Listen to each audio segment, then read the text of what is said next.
We want to tell you about this desperate plea from the mother of an American whose life is being threatened by ISIS. Paula Kasig is trying to contact ISIS leaders about the fate of her son, Abdul Rahman Kasig. She says in a tweet, quote, "I'm trying to get in touch with the Islamic State about my son's fate. I'm an old woman, and Abdul Rahman is my only child. My husband and I are on our own with no help from the government. We would like to talk to you. How can we reach you?" This, as the Syrian border town of Kobani continues to dangle by a thread nearby Turkey, literally the other side of the border, doing nothing to stop it. There are high-level talks, though, in Turkey set for today to try to coax more involvement in the coalition on their behalf. So let's bring in David Gartenstein-Ross, Senior Fellow with the Foundation for Defense of Democracies. David, thank you for joining us. You understand the desperation of this family. You understand their sense of estrangement from the American government. We've heard this before, where the families don't feel enough is being done. But reaching out directly to ISIS, is this a tactic that is worth it? It was something that happened before. Actually, in Steven Sotloff's case, his mother did something very similar, issuing a direct appeal by video to Abu Bakr al-Baghdadi. Whether it's worth it or not, I think if you're in that position where your son is being held by ISIS, where they've beheaded so many people before, it's going to be a tactic that you'll try out of desperation. Is there any reason to believe that these masked men have any mercy in them at all? Is there any case where they have ever acceded to the wishes of anybody in the name of virtue? Well, they do have one release to their credit. They have a few releases to their credit.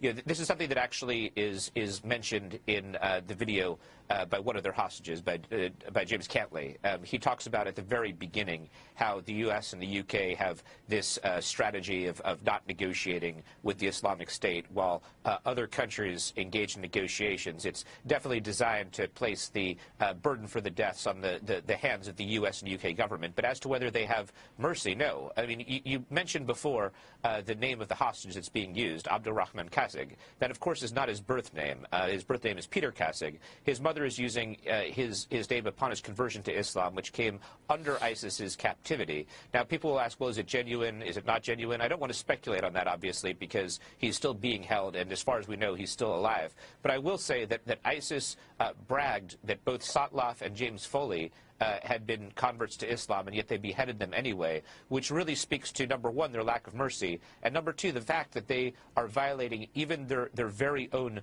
strict and harsh interpretation of Sharia law. Well, look, if nothing else, this is an indication of the fact that they are not true Islam. They are a perversion of it, and blaming Islam for the actions and existence of ISIS is just inaccurate. You have to blame the people because they've perverted the faith. All right, so that's that situation. Let's now move into the military side of this, okay? Kobani, up for grabs on the border between Syria and Turkey. Turkey was the big headline, David. We sat here, we talked about how great this development is. One of the biggest armies in the world, one of the biggest in NATO. They know the ground, they know the situation, the politics. It's their faith that they're fighting for. Nothing. What's going on?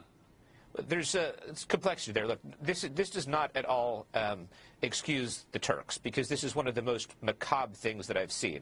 They're literally on the border watching this slaughter of Kobani coming, and you've already had large numbers of Kurds massacred. But you do have some complexity on Turkey's side.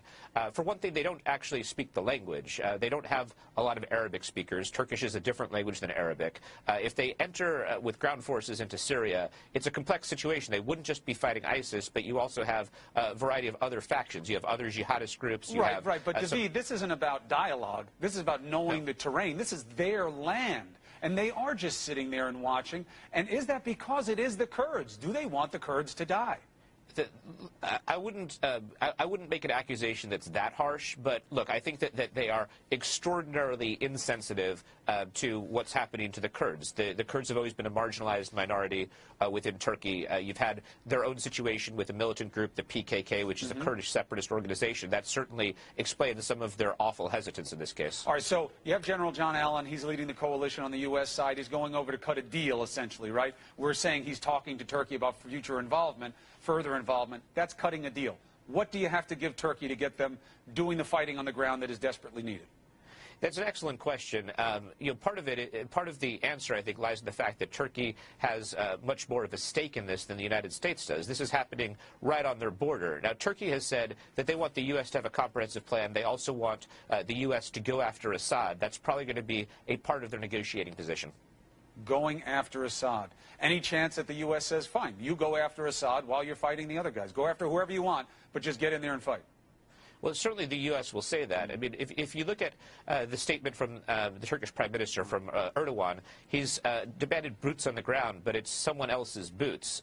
He actually wants the United States to broaden its mission and to go after Assad. That's part of the price that at least the Turks at the very outset are going to try to extract for the U.S. to be involved. Now, it's also possible, I should note, that ISIS will cross a Turkish red line. You have one of the Ottoman Sultan's tombs that's very close by. If they destroy that, that would be a red line. That would probably force involvement regardless of what the United States does. And you do have ISIS now taunting Turkey, and as you said, this goes to the heart, the main question in this situation. Whose war is it? Is it a fight for the soul of Islam, or is it an extension of the U.S. fight against terror? People will say it's both, but it has to be more than one, more one than the other, and it hasn't been decided yet to anybody's satisfaction. David Gurtenstein Ross, thank you for the perspective as always.